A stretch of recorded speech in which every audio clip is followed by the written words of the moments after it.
Então, vamos lá. Então, retomando, eu queria só ver se tem alguma questão dos nossos colegas primeiro, para que nós possamos aí continuar com a sequência de apreciação do que nós vamos aqui examinar para cada uma das condutas. Deixa eu só carregar aqui rapidinho.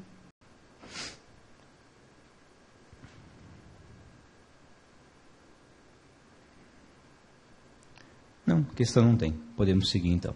Então vamos lá. Só depois que você examinar então a autoria e participação, pessoal, aí você vai examinar outras teses que a defesa tenha alegado que levem à absolvição. Tá bom? Pessoal, por exemplo, vamos dizer o seguinte, que a defesa alega teses de mérito, defesas de mérito indiretas. O que seriam as indiretas, pessoal? São aquelas que não negam, tá? A defesa de mérito direta é aquela que nega existência e autoria, tá? Nega diretamente o fato. A indireta é igualzinho ao processo civil. É aquela que, embora admita o fato e a autoria, mas opõe um fato impeditivo, extintivo ou modificativo. Ele fala assim, ó, existiu o fato? Existiu, tá?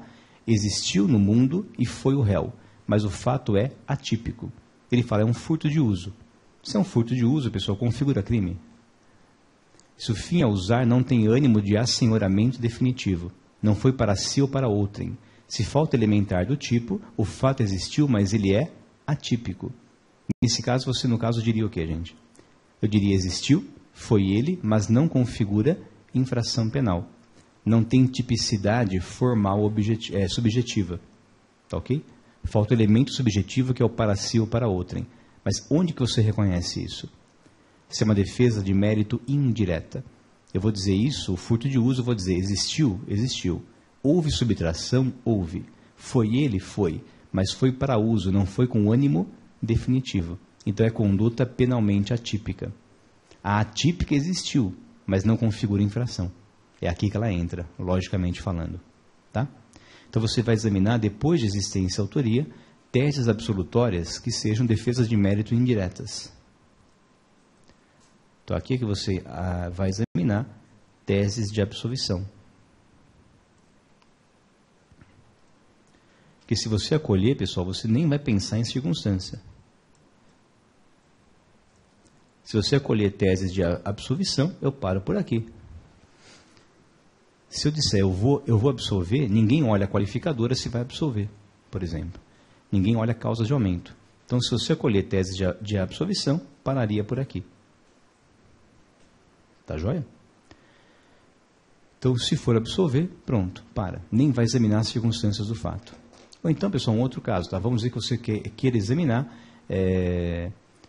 legítima defesa, estado de necessidade. Eu faço onde? Só vejo uma tese de legítima defesa. Eu vou dizer, o fato existiu? Existiu. Tá? Pense em uma absolvição sumária do júri, por exemplo. Tá? Eu vou, no caso, dizer o quê? Eu vou dizer, existiu a morte? Sim, morreu. Tá? Foi o réu? Foi. Ninguém nega, pessoal.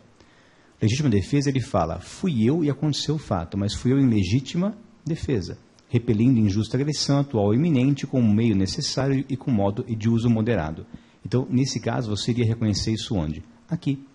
Eu vou dizer, existiu, foi ele, mas foi ele sob excludente de ilicitude. Absolva-se. Tá joia? Então, pessoal, basicamente é essa a sequência. Se você afastar a tese absolutória, aí eu entro no quê? Aí eu entro em circunstâncias do crime. E nas circunstâncias, quem vem, pessoal, primeiro? Porque essa circunstância muda completamente a pena que está combinada no tipo. Primeiro você examina qualificadora. Aí se não for absolver, aí é que você examina circunstâncias qualificadoras.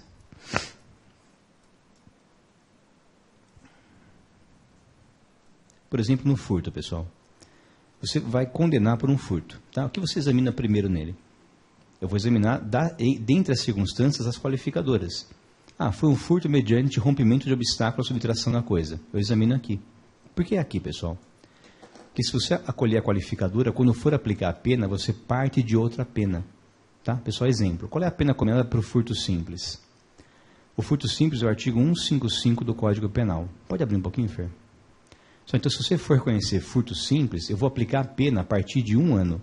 A pena do simples combinada é 1 a 4. Se o pessoal condenar por furto qualificado, eu parto de quanto? Deixa de ser 1 a 4 e a pena passa a ser 2 a 8. Aí quando for aplicar, já parte de 2, não parte de 1. Então a qualificadora, porque gera pena autônoma, tem que ser a primeira circunstância que você examina. Porque dela depende a pena cominada para o tipo. Tá bom? Ela vai mudar completamente, pessoal, a pena cominada. O que era reclusão de 1 a 4 no furto simples vira reclusão de 2 a 8. Se eu vou partir de outra pena, primeiro a qualificadora. E depois as demais circunstâncias. Tá joia? Só que aí, pessoal, quem que você examina, gente, das circunstâncias da pena, quem você examina na fundamentação inicial da conduta? Pessoal, depois você teria que examinar quais outras circunstâncias na aplicação da pena. A lógica seria circunstâncias judiciais na pena base. E depois, agravante e atenuante. E depois, causas de aumento e diminuição. Pessoal, na prática, na prova de sentença, qual é a dica nossa?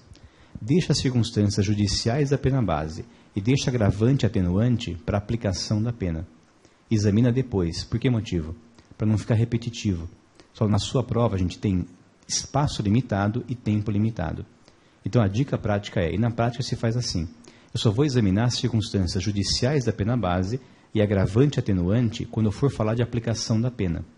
A única circunstância da pena que eu já examino desde logo são só causas de aumento ou diminuição da pena. Só, tá bom? Então aqui, pessoal, depois das qualificadoras eu já entro direto onde? Eu não vou examinar a circunstância judicial da pena base. Eu não vou examinar atenuante e agravante. Eu vou direto para as causas da terceira fase de dosimetria, que são quais? Eu vou direto para causas de aumento e causas de diminuição da pena. Causas de aumento e diminuição da pena. Então, por exemplo, tá? Pessoal, que influência que tem, gente, no roubo o emprego de arma? E a importância de você saber, pessoal, a natureza jurídica dessas circunstâncias, tá? O que vai gerar, pessoal, no roubo o emprego de arma ou então concurso de agentes? Ele vai gerar um aumento de pena. Olha o que fala o artigo 157, parágrafo 2º do Código Penal, pessoal. Que influência que tem no roubo o emprego de arma e concurso de agentes? Ele vai dizer que aumenta-se a pena de 1/3 à metade se emprega a arma na execução da grave ameaça ou se praticada mediante concurso de agentes. Então, pessoal, o que você faria em uma sentença de roubo? Se tem emprego de arma e concurso de agentes. Eu examino isso onde? Como causas de aumento da pena. Mas eu só vou reconhecer a existência dela. Eu vou dizer, empregou arma? Sim. Teve concurso de agentes? Sim. Ponto. Reconheço as duas causas de aumento. O quanto ela vai aumentar, se é 1/3 ou metade, eu falo disso na aplicação da pena. Aqui eu só reconheço a existência dela. Existiu arma? Sim. Está provado. Existiu concurso de agentes? Sim. O quanto isso impacta a pena, eu vejo na aplicação dela. Aqui eu reconheço a existência da causa. Eu não vou discutir agora ainda fração de aumento. Tá? A fração pertinente você só vai discutir na quantificação da pena. Tá claro? Agora, pessoal, a dica é, deixa para a aplicação da pena você examinar, porque isso fica muito mais prático, as circunstâncias judiciais do artigo 59 caput e as circunstâncias agravantes e atenuantes. Não perca tempo aqui nesse ponto da sentença. Se examinar aqui e na aplicação da pena é perda de tempo. Tá? E na prova, pessoal, 4, 5 horas voa, porque a sentença é grande. Tá? Geralmente. Ok? Então a dica é, das circunstâncias que envolvem dosimetria da pena, nesse ponto da sentença, só examina a existência de causas de aumento ou diminuição da pena. Só. E só a existência, tá? Nem vai discutir, pessoal, fração. Ah, houve tentativa? Houve. Ah, reduz de quanto? 1/3 ou 2/3?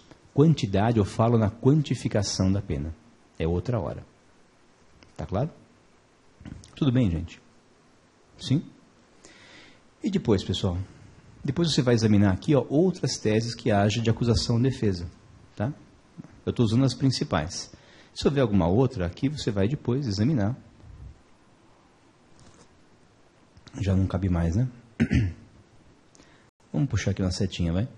Aí você examina depois outras. Aqui você examina as demais teses sejam de acusação, sejam de defesa.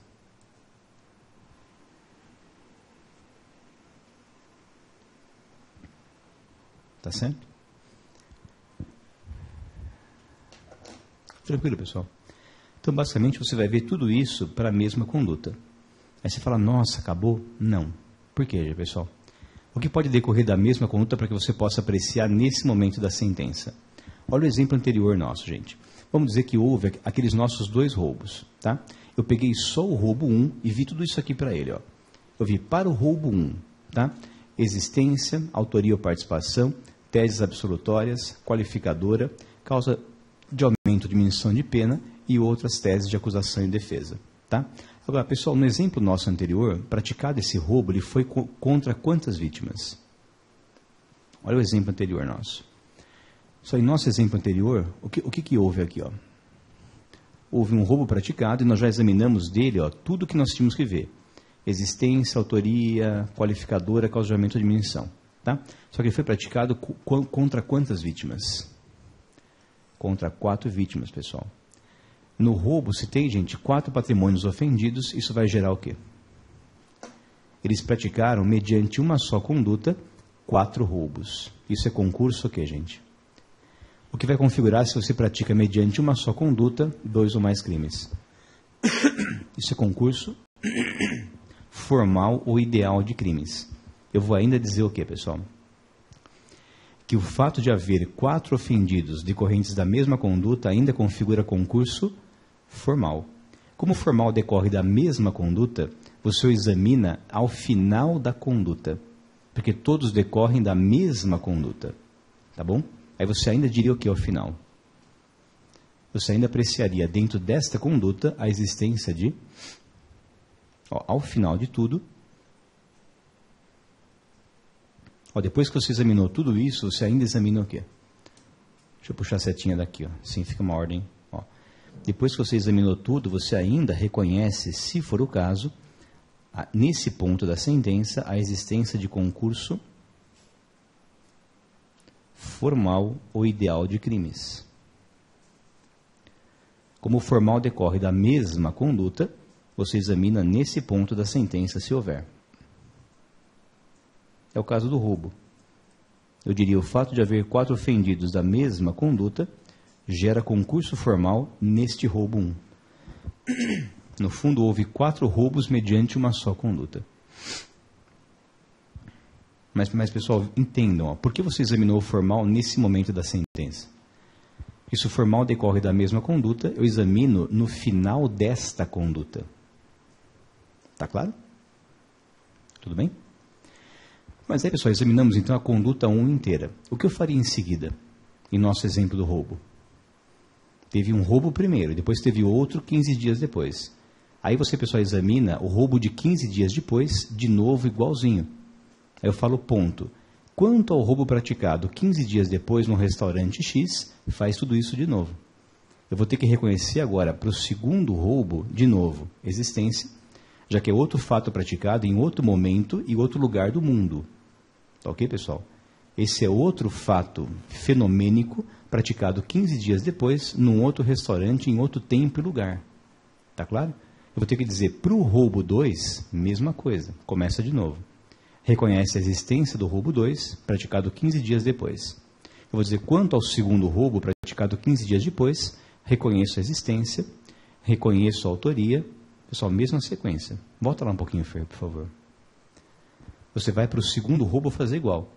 Eu vou ter que dizer que ele, praticado 15 dias depois, também existiu. Que também tem prova de que concorreram para ele os acusados. Também examinarei para o segundo roubo teses de absolvição, qualificadoras, causa de aumento, porque, pessoal, vai que no segundo roubo eles não usaram arma. Já não tem causa de aumento, por exemplo. Tá bom? Não tem o aumento da arma, mas vai ter do concurso de agentes. Tá certo? E, de novo, teses de defesa e acusação finais. E o que eu também faria para o segundo roubo? Se nós colocamos 2 vítimas nele. Eu diria que no segundo houve também concurso formal, já que houve 2 vítimas na mesma conduta. Mas, pessoal, veja, eu faria tudo isso de novo para Para o segundo roubo praticado, 15 dias depois. Está claro? Mas você vai separar por conduta. Eu vou dizer, para o primeiro roubo, faz tudo isso. Para o segundo roubo praticado 15 dias depois, repete tudo isso. Está claro? Tranquilo, pessoal? Tranquilo nunca, mas está claro? É isso que importa. Tá? No começo parece do além. Quando você começa a redigir, tendo o roteirinho do lado, você fala, é isso, fazer sentença é isso? Fazer é mais fácil do que a gente falar. Pode ter certeza disso. Tá bom? A experiência já indica que quando a gente senta e redige, todo mundo fala, agora eu fico bem mais tranquilo. Eu estava preocupadíssimo com a aula, mas agora redigindo eu vejo que não é esse bicho de 7 cabeças. Ele tem 2 cabecinhas no máximo, mas não 7. Tá bom? É um bichinho pequeno, é fofo. Tá joia? É o gremlins do bem, não é o gremlins do mal depois que molha. Tá bom? Certinho? Então vamos lá. Então, pessoal, basicamente, nós temos então essa separação por conduta. E eu vou ver primeiro a conduta 1 com tudo isso dentro dela. E depois a 2 com tudo dentro dela também. Tá joia? É o que eu faria ao final, pessoal. Então, em nosso exemplo, tá? Você reconheceu a primeira conduta e fez tudo isso. O que eu faria para o segundo roubo? Para o segundo roubo eu faria a mesma coisa. Então você examinou, ela vai ficar assim a fundamentação. Você examinou a conduta 1, você examinou o roubo 1, com todas as circunstâncias que vimos agora, inclusive o que, gente? Inclusive, se houve da mesma conduta, gerou concurso formal. Não fizemos isso? Até aqui tudo bem? Aí a gente passou um traço e falou, quanto ao segundo roubo praticado 15 dias depois, e fizemos a mesma coisa. Dissemos, quanto ao roubo 2, praticado 15 dias depois, examinamos de novo todas as circunstâncias, tudo dele, na mesma sequência. Vimos dele existência, autoria, teses absolutórias, qualificadoras, causajamento e admissão. E também vimos dentro dele se houve concurso formal decorrente da mesma conduta. Nós repetimos a operação inteira para a segunda conduta, que é o roubo 2. Tá certo? Depois, pessoal, o que fazer ao final, gente? O que você faz, pessoal, ao final de você já ter examinado as 2 condutas? Eu tenho que examinar, gente, a relação que tem entre elas. E se teve 2 condutas, de 2, uma. Entre elas tem o que, gente? Se são condutas diferentes. Entre elas tem ou concurso material, soma apenas, ou crime continuado. Alguma coisa vai ter. Tá ok? Eu tenho que ainda dizer, pessoal, a relação final entre as condutas. Entre elas teve o quê? Concurso material ou então continuado? Depende. Não tem uma outra possibilidade. Pessoal, nesse caso daria o quê, gente? Se cometeram roubos com intervalo de 15 dias na mesma comarca com o mesmo modus operandi. São crimes da mesma espécie, praticados em semelhantes condições de tempo, lugar e modo de execução. Isso configura crime continuado. Então, em nosso exemplo, daria continuado. Mas eu tenho que dizer se é continuado ou se é concurso material, já que decorrem de 2 ou mais condutas. Tá? Eu tenho que, ao final, dizer que entre eles houve o quê? Vou ter que dizer que entre as 2 condutas houve concurso material. Não é o nosso caso, mas pode ser. Tá? Eu tenho que definir se houve concurso material, do artigo 69 do CP, ou se houve crime continuado, ou continuidade delitiva. Se houve crime continuado, que é o artigo 71 do Código Penal. Mas por enquanto você vai, pessoal, só reconhecer o tipo de concurso. Mas por que é essencial que a gente já defina na fundamentação das condutas a relação entre elas? Porque quando for aplicar a pena, eu vou dizer o seguinte, eu vou dizer, como eu já entendi que eles são continuados, ao final eu faço o quê, pessoal? Quando for aplicar a pena, se for material, você cumula. Se for continuado, você aplica maior com uma exasperação. Tá? de 1/6 a 2/3. Beleza? Mas a ideia é, define o concurso aqui, para quando você for aplicar a pena, você dizer ao final. Tendo em vista que já reconhecido o concurso, que já reconhecido o crime continuado, aplico a maior das penas com uma exasperação. Se continuado, unifica com exasperação. Se for material, simples, soma. Mas eu vou fazer isso lá no final das penas, porque eu já defini na fundamentação da conduta. Eu vou definir aqui a relação entre as condutas. E já definida, ao final eu aplico só a consequência quantitativa. Se concurso material, eu vou somar ao final para cada réu. Se continuado, eu vou escolher a maior, aplicar só uma, unificação com exasperação. Certo? Mas eu vou definir isso na fundamentação da conduta. E depois operacionalizar isso na aplicação da pena, quando for fazer a quantificação. Tá joia? Mas, pessoal, na sentença o importante é onde eu aprecio as coisas. Repara nisso. Onde você apreciaria o concurso formal, se decorre da mesma conduta? O formal, pessoal, você examina ao fim de cada conduta. Como ele decorre da mesma conduta, você examina para cada conduta se houve formal. E onde você examina o material continuado? Como ele supõe 2 ou mais condutas, eu vejo ao final de tudo. Porque ele seria a relação entre todas as condutas anteriores. Essa é a ideia. Está claro, gente? Eu só vou falar em continuado ou então material. Depois que você examinou todas as condutas, eu falo. Entre as condutas, a relação que tem é material ou continuada. Mas isso supõe que você já tenha reconhecido 2 ou mais condutas. Essa é a lógica. Só, na sentença, o que vai ser examinado não é o resultado, não é a decisão. É como que você enfrentou a questão. Tá? A técnica de sentença é onde você aprecia, é em que ordem. Tá? Essa é a lógica. Só estudar concurso de crimes é muito fácil. Aplicar é diferente. Tá bom? Ah, mas eu sei certinho, é material, formal e continuado. Beleza, mas onde você vai examinar? Essa é a premissa. A lógica é, se o formal decorre da mesma conduta, é a cada conduta que você examina o formal. Se o material e o continuado supõem 2 ou mais condutas, eu vejo ao final de todas se a ligação entre elas é material ou continuada. Ok? É onde você examina na sentença que vai ser avaliado. E não o resultado a que você chega. Beleza? Tá claro, gente? Mas eu vou deixar esse roteirinho para vocês depois também no material do aluno. Tá bom? Para vocês terem só, mas eu quero que vocês entendam primeiro o porquê do roteiro, tá? Como nesse caso. E não só receber o roteiro e decorar, porque aí fica uma coisa chata dessa. Tá bom? Se você entender, você não vai decorar, você vai internalizar e usar. Falar, não, se o formal decorre da mesma conduta, eu vou ver conduta por conduta formal. Aí, no fim de tudo, a relação entre todas as condutas seria ou concurso material ou crime continuado. Daí porque a separação. Tá joia? Até aqui tudo bem, pessoal? Alguma dúvida? Ou não? Nada? Então, a gente teria encerrado com isso, pessoal, a fundamentação todinha das condutas. Agora que entra o quê? Você já disse que existiu, tá? E que vai condenar pelo roubo 1 e pelo roubo 2. E já disse que houve em cada um deles concurso formal e entre eles crime continuado. Agora eu passo a fazer o quê? Agora eu passo a determinação das penas. Agora é que vem a aplicação da pena, em que eu vou separar por acusado, não mais por conduta.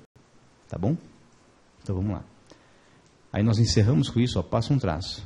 Nós encerramos aqui, tá certo? A fundamentação das condutas. Agora começa... Posso trocar o quadro? Agora começa a fundamentação das penas. Mas quando entrarmos no maravilhoso mundo das penas, eu vou separar por o quê, pessoal? Quando eu falo em fundamentação das penas, eu não olho mais a conduta, eu olho o acusado.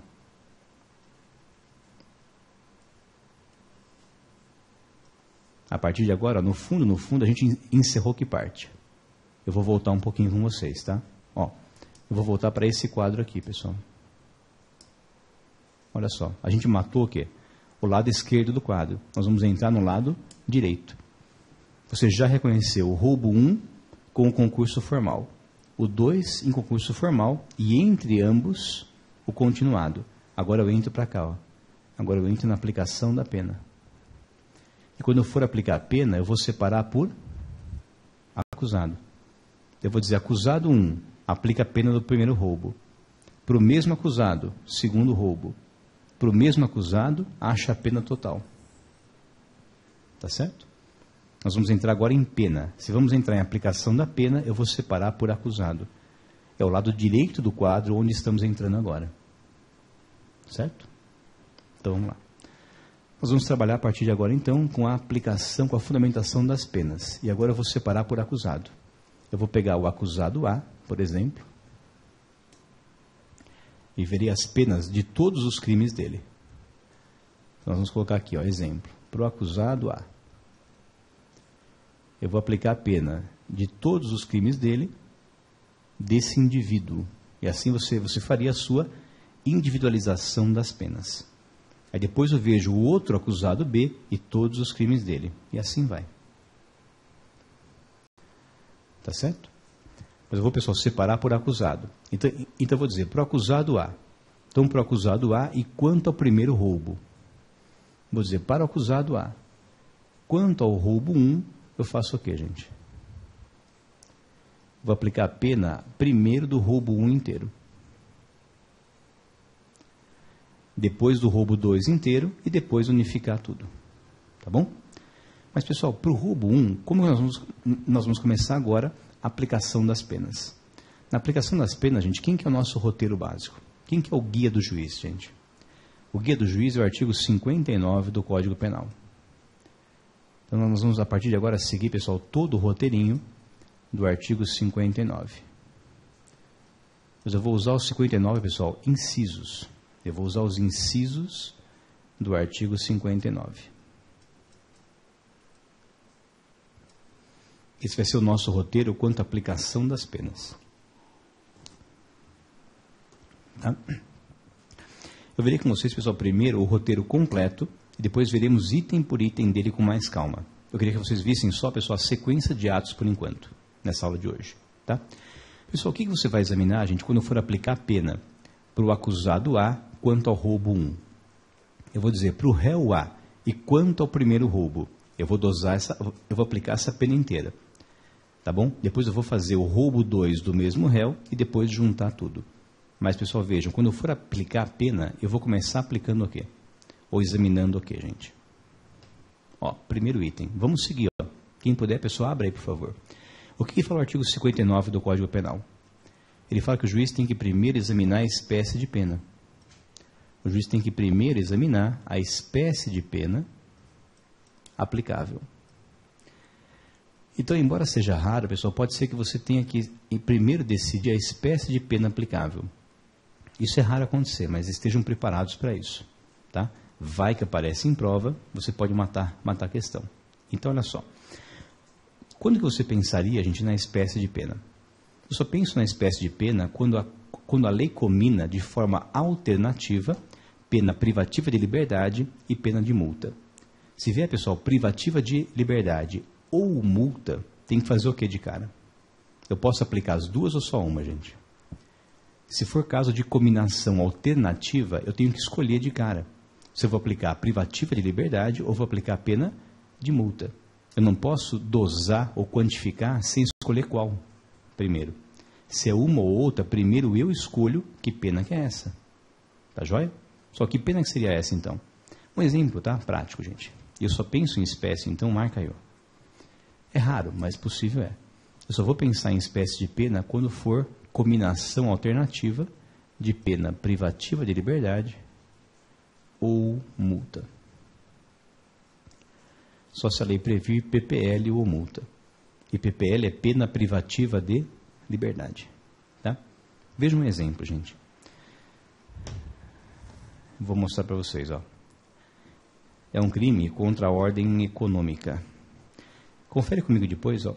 É o artigo 4º da Lei 8137 de 90. É a lei dos crimes contra a ordem tributária, mas também tem contra a ordem econômica no artigo 4º. Olha só, se quiser marcar, pessoal, marca aí um exemplo, tá? É o artigo 4º da Lei 8.137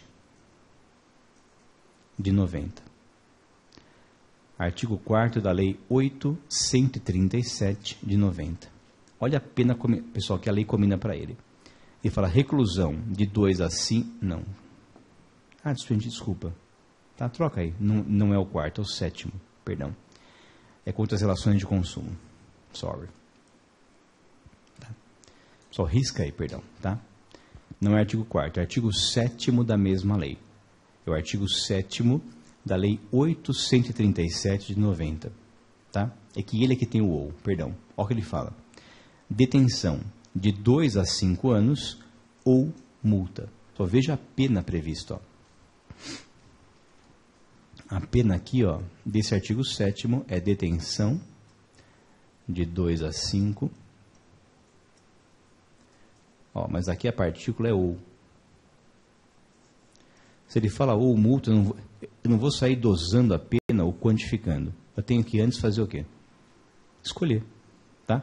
Eu vou aplicar a pena privativa de liberdade, detenção de 2 a 5 ou a pena de multa. Eu vou escolher a espécie. Tá? Escolhendo a espécie, depois eu falo em quantificação. Mas eu quantifico sabendo qual eu apliquei. Tá? Mas, pessoal, só pensa nisso se for previsão de pena alternativa. Se vier privativa ou multa, que você gasta tempo com isso. E se vier, pessoal, por exemplo, no roubo, tá? O roubo é reclusão de 4 a 10 e multa. Só em roubo, eu tenho opção de pena ou não? Não, ele vai te mandar aplicar a pena privativa de liberdade e a multa. Pode voltar um pouquinho, Fer? Quando for, pessoal, por exemplo, roubo, reclusão de 4 a 10 e multa. Se vier um e, eu não tenho opção. Eu vou ter que aplicar as duas. Se aplico as duas, eu não vou ter que escolher a espécie. Eu vou dosar a privativa e dosar a multa depois. Tá bom? Eu só penso em espécie se for combinação alternativa. Se for uma ou outra, eu preciso escolher primeiro qual. Se vier acumulada, desencana. Eu vou ser obrigado a aplicar ambas, então não vou ter que decidir por qual aplicar. Está claro isso? Mas é raro ter isso, pessoal. Por isso a dica minha é, quando você for condenar alguém a aplicar a pena, para e faz o quê? Você fala, PH é básico isso. Pessoal, não é, é essencial. Para, olha o tipo e lê. E olha a pena. E atenção para a pena. Se for ou multa, vai ter que de cara escolher qual. Se vier e multa, relaxa, vamos lá e aplica as duas. Tá certo? E tem um outro perigo. Quando nós fazemos sentença, o cacuete nosso qual que é? Geralmente é aplicar privativa e multa. E a gente sai, pessoal, dosando a multa automaticamente, meio que já no piloto automático. Só que tem crime que não tem multa combinada. Só se for condenar por estupro, qual é a pena do estupro? 213 do Código Penal. É reclusão de 6 a 10, ponto. No estupro não tem multa. Se você for no piloto automático aplicando multa, está errado. Você aplicou pena não combinada. Tá joia? Aí você fala, mas estupro não vai envolver patrimônio. Só, mas tem loucuras no Código Penal. O crime contra o patrimônio mais grave, que é a extorsão mediante sequestro, artigo 159 do CP, não tem multa combinada. O cara pediu resgate, sequestrou para pedir resgate e não tem multa. Não aplica multa porque não combinada. Tá claro? Então, pessoal, para tudo e olha o tipo. E olha a pena. Tá bom? Não vai ser, eu aplico de cabeça. Não, porque pode dar bobagem. Tá certo? Como essa, de aplicar multa onde não combinada. É erro grosseiro. Mas você vê direto o TJ reformando isso. Porque o juiz pegou o modelão dele que tinha multa e socou a multa. Ele nem viu, o assessor, geralmente, obviamente, nem viu que não tinha multa combinada. Tá? Na vida prática, um abraço. O tribunal reforma, substitui. Na prova, desconta ponto. Tá bom? Então, vamos lá. Então, se for o caso, você olha a espécie de pena. E depois, pessoal, o que te manda fazer o artigo 59 do Código Penal, no inciso 2? Ele fala que o juiz tem que escolher a pena se houver combinação alternativa. E depois o juiz tem que quantificar a pena. O que seria quantificar, gente? Quantificação é dosimetria. É encontrar a quantidade, a dose adequada. Tá? Aí depois é que a lei manda o juiz fazer a quantificação da pena. E é aqui que nós vamos entrar hoje e ficar por um bom tempo. É na chamada quantificação das penas. Porque a quantificação é, no fundo, a dosimetria. Aqui que eu farei, pessoal, dosimetria segundo o sistema trifásico. Aqui que haverá a dosimetria ou a quantificação. Então, aqui dentro desse item é que haverá a dosimetria das penas por meio do sistema trifásico. Que eu já verei com vocês a partir de hoje, fase por fase. Que é essa parte mais delicada da sentença. É a dosimetria ou a quantificação. É fazer essa operação trifásica, é aí que moram os perigos. Tá? O que moram as dúvidas, que surgem as dúvidas. Tá certo? E depois que você apurou, pessoal, a quantificação inteira, e na quantificação ficaremos essa aula e a próxima inteira. Tá bom? Tem muita coisa para ver aqui. Tá? Mas eu queria ver com vocês só, pessoal, o roteiro completo. Para daí voltar na quantificação e focar só nela. Pode ser? Mas eu quero que vocês já levem hoje o panorama geral. O importante é isso. Tá certo? Depois que você achou, pessoal, a quantificação da pena inteira, aí eu faço o quê? Pessoal, se houver concurso de crimes, eu faço o quê, gente? Eu vou pegar a quantificação, tá? E eu vou fazer a quantidade do roubo 1. E depois? Pessoal, se houver 2 crimes ou mais, eu vou apurar a quantidade de todos os crimes dele. Tá? Exemplo. Aliás, vamos fazer, pessoal, depois a dosimetria. É que eu vou achar a quantidade completa de todos os crimes dele. Tá certo? Depois que você encontrou, pessoal, a pena total de todos os crimes, com a quantidade final, eu parto para quê? Vamos fechar o artigo 5.9 e depois eu vejo só a quantificação, que é a operação mais longa que tem. Tá? Depois que você achou a quantidade final de todos os crimes, pessoal, aí eu vou olhar o regime inicial. Olha o que diz o artigo 59, inciso 3. Depois que você achou a quantidade total da pena, com a quantidade final, o juiz vai decidir o regime inicial para cumprimento da pena privativa de liberdade. Eu vou dizer, ele vai cumprir a privativa aplicada em regime inicial quais, pessoal? Ou é inicial aberto, ou semiaberto, ou fechado. Mas você só vai pensar em regime depois que você apurou a quantidade total das penas do seu réu, desse réu lá, de todos os crimes dele. Eu vou dosar a pena de todos os crimes, do roubo 1, do roubo 2, e se continuados, unifica. Depois que você apurou a quantidade total das penas desse acusado, eu vou com essa quantidade final olhar o regime cabível. Tá? E o regime será, veremos depois com calma, ou inicial aberto, ou semiaberto ou fechado. Tá? Depois que você definiu o regime, pessoal, o que eu tenho que examinar em seguida? De acordo com o artigo 59, inciso 4. E, pessoal, veja, ele te dá o roteiro. É o juiz abrir o artigo 59 e seguir o checklist. Tá certo? Ele é o manual do juiz de como aplicar a pena. Tá aí, o roteiro legal tá aí. Tá claro? Depois que você, pessoal, definiu o regime da pena privativa de liberdade, eu tenho que ver se eu posso trocar essa pena por penas restritivas de direito. Aí eu vejo a possibilidade, é o item 4 do artigo 59. Aí eu vejo a possibilidade de substituição da pena privativa de liberdade por penas restritivas de direitos. Aí eu vejo se é possível ou não a substituição da pena privativa de liberdade por penas restritivas de direito. As nossas vulgo PRD. Penas restritivas de direitos.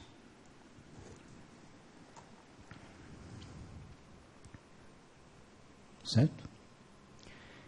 E aqui, gente, acabou o artigo 59, mas não acabou a aplicação da pena. Ele fala em restritiva, porque se couber restritiva, eu paro por aqui. Agora, o que eu tenho que ainda ver, pessoal, se não for caso de restritiva? Se não couber restritiva, tem que ainda ver se cabe sursi, que é residual às restritivas. Aí, se não couber restritiva, eu tenho que examinar se cabe sursi, que é a suspensão condicional da pena. Aí, se eu não puder trocar por restritiva, tem que ver se cabe a suspensão da pena privativa de liberdade.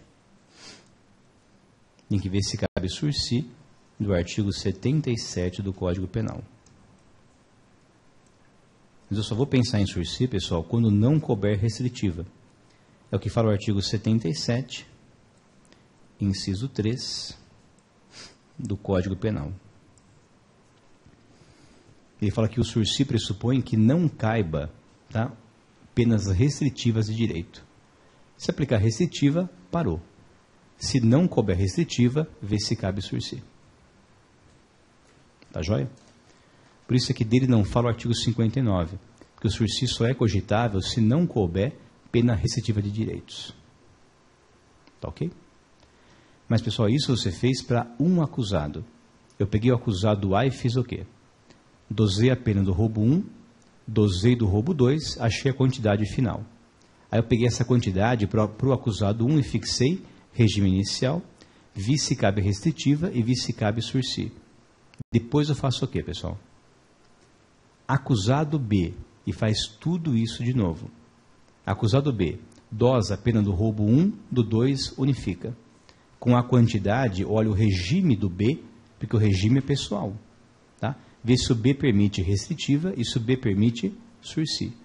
Aí você pega o acusado C, faz tudo isso de novo. Eu vou fazer essa operação completa para cada um dos acusados individualmente, já que estamos na fase de individualização das penas. Tá certo? Tá claro, pessoal? Aí com essa pena fixada para cada um deles, aí é que chega o dispositivo. Então, aí a parte tranquila. Quando você entra em dispositivo na sentença penal, o civil é estresse, o penal seria o relax. Você fala, nossa, dispositivo, ufa. É só fazer o quê, pessoal, em penal? Na parte dispositiva. É só dizer, condeno A por esta pena que eu já defini. Em regime inicial tal, com ou sem restritiva. Condeno B pela pena já definida e o C pela mesma pena. Com a pena pronta, pessoal, o dispositivo é só você condenar, resumindo essa pena. Eu vou dizer, a pena é tanto em regime inicial tal. Substituída ou não por restritiva, com ou sem sursi. Só. Tá claro? Beleza, gente? Mas você tem que apreciar, acusado por acusado, toda essa operação. Tá? Quando for aplicar a pena para cada um deles, dosa todos os crimes dele e apura uma quantidade final. Com essa quantidade global do acusado A, você vê regime inicial, vê se cabe restritiva e vê se cabe sursi. Faz a mesma coisa para o réu B, a mesma coisa para o réu C. Aí com as penas de cada um deles completamente definidas, eu entro na parte dispositiva só para condenar a essa pena que eu já defini. Tá bom? Alguma dúvida, gente? Ou não? Eu vou começar com vocês agora, então, essa parte aqui, ó. Eu vou trabalhar com vocês, pessoal, a partir de agora, só a dosimetria, só isso aqui, ó. Só a dosimetria de cada um dos acusados. Como que faremos essa dosimetria no sistema trifásico? Tá bom? Vamos lá? Vamos começar isso aí. Esse é o ponto alto para nós. Para recordar. Que essa parte aí mais técnica da sentença e por isso é mais importante. Deixa eu só ver se tem alguma questão por enquanto dos nossos colegas para que nós possamos colocar em dia eventual dúvida e aí começar só a ver dosimetria ou quantificação da pena. Não tem questão. Vamos então começar só nesse nosso finzinho de bloco. O nosso tema agora é só dosimetria da pena ou quantificação. Então veremos aqui a sua dosimetria. A dosimetria, nós vamos, pessoal, seguir basicamente o sistema trifásico do Nelson Hungria no Código Penal. Então veremos aqui dosimetria ou quantificação das penas. Nós vamos adotar a partir de agora o sistema trifásico. E o trifásico, pessoal, não tem como a gente errar, porque o Código Penal descreve. Ele vai ensinar, desenhar para nós o que é o trifásico. Tá? Então, quem vai estabelecer o trifásico, você encontra completamente definido no artigo 68 caput do Código Penal. Sistema trifásico. E te dá o caminho das pedras. Tá? E esse caminho você encontra no artigo 68 caput. Ele fala certinho. Primeiro, o juiz fixa a pena base, levando em conta as circunstâncias judiciais do artigo 59. Ponto e vírgula. Depois ele leva em conta a fase 2. Agravantes e atenuantes. Ponto e vírgula. Por fim, fase 3, causas de aumento e diminuição da pena. Ele vai te dar, pessoal, o desenho completo. Não dá para errar. Tá ok? Então, o que você vai examinar primeiro? E como você vai chamar, pessoal, as 3 fases na prova, tá? Os nomes que elas vão receber na sentença é a seguinte, ó. A primeira fase eu vou chamar de pena base. Vou fixar em nossa primeira fase de dosimetria a chamada pena base. Porque ela é a base para a incidência das demais fases. Por isso é pena base, tá bom? Ela é a base de cálculo para as fases posteriores. Então, a pena base, o que eu vou levar em conta dentro dela? Eu vou examinar dentro dela as chamadas circunstâncias. Eu vou examinar dentro dela as circunstâncias judiciais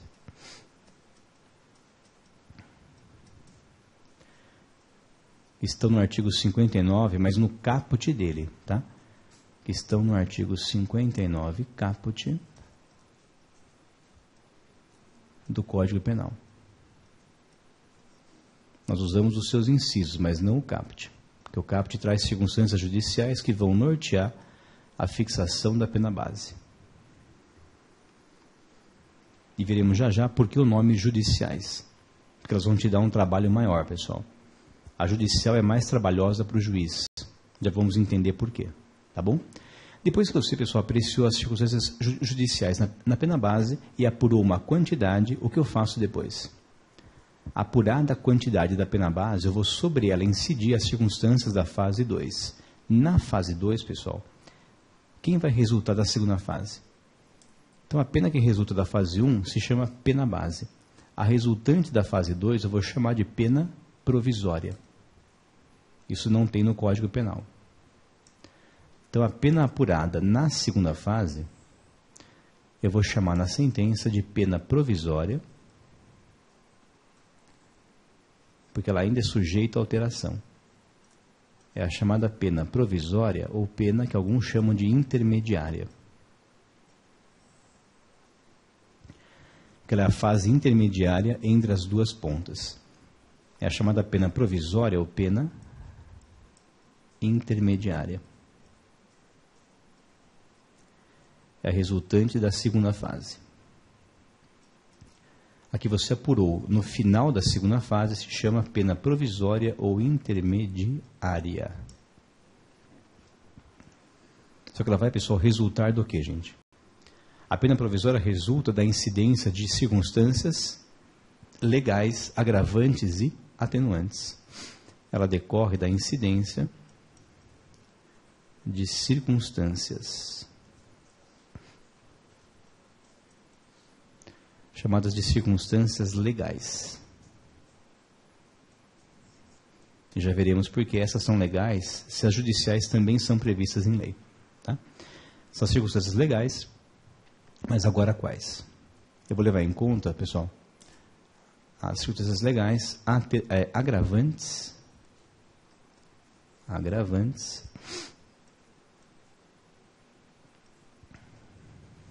e atenuantes. Eu vou levar em conta as circunstâncias legais, agravantes e atenuantes. E onde nós encontramos, pessoal, as circunstâncias agravantes e atenuantes que vão alimentar a segunda fase dessa dosimetria da pena? Essas daqui você encontra, gente, basicamente no Código Penal. Vejam onde, ó. Agravante você encontra nos artigos 61 e 62 do CP. São as agravantes. Pessoal, por exemplo, tá? Quem que é agravante no artigo 61 do Código Penal? Para que você a reconheça nessa fase da dosimetria das penas. O artigo 61, inciso 1. Quem é a circunstância legal agravante? Reincidência. Se reincidência houver, onde você a reconhece? Onde você a reconhece a fase incidir? É nesse ponto. Tá claro? Então, a principal agravante, pessoal, marca aí que você tem que sempre focar na prova. A principal agravante é do artigo 61, inciso 1, que é justamente a reincidência. Se pintar reincidência, é aqui que você a reconhece e é aqui que você a faz incidir. Tá ok? É como circunstância legal agravante que vai incidir a reincidência, artigo 61, inciso 1 do Código Penal. E aqui também incidem as atenuantes, que estão basicamente no artigo 65 e 66 do CP.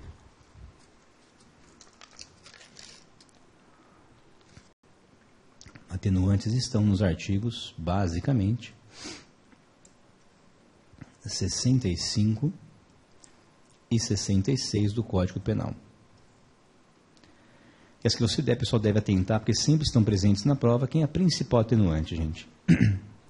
É do artigo 65, inciso 1, que é o menor de 21 anos de idade. Se ele for, pessoal, menor de 21, isso vai gerar o quê?